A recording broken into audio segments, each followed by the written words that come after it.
नात्यात आपल्याला वाटतं प्रेम कमी पडलं म्हणून अंतर वाढतं. पण खरं कारण बहुतेक वेळा बोलणं कमी होणं असतं. सुरुवातीला आपण एकमेकांशी मनातील प्रत्येक गोष्ट शेअर करतो. पण हळूहळू मनातल्या गोष्टी मनातच ठेवायला लागतो आणि नात्याभोवती एक शांत भिंत तयार होते.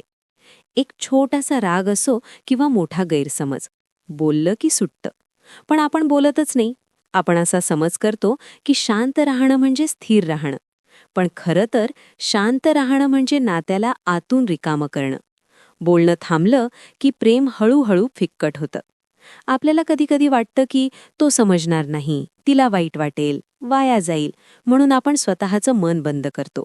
पण जिथं मन बंद होतं तिथं अंतर वाढतं. नात्यात समजून घेणं जास्त नसतं, सांगणं जास्त असतं. मन मोकळं करण्याचा एकच फायदा, नात्यात क्लॅरिटी येते. आणि जिथं क्लॅरिटी आहे तिथं मनाला शांतता मिळते. एकमेकांशी ऑनेस्टली बोलणं हे गिफ्ट, मेसेज किंवा सरप्राईज यापेक्षा 1000 पट जास्त महत्वाचं आहे. म्हणून नात्यासाठी एक नियम ठेवा. काहीही झालं तरी बोलायचंच. नातं वाचवायचं असेल तर शांतता हा उपाय नाही, संवाद हा आहे. चल बोलूया, हा एक छोटासा शब्द पण नातं खूप मोठं वाचवतं.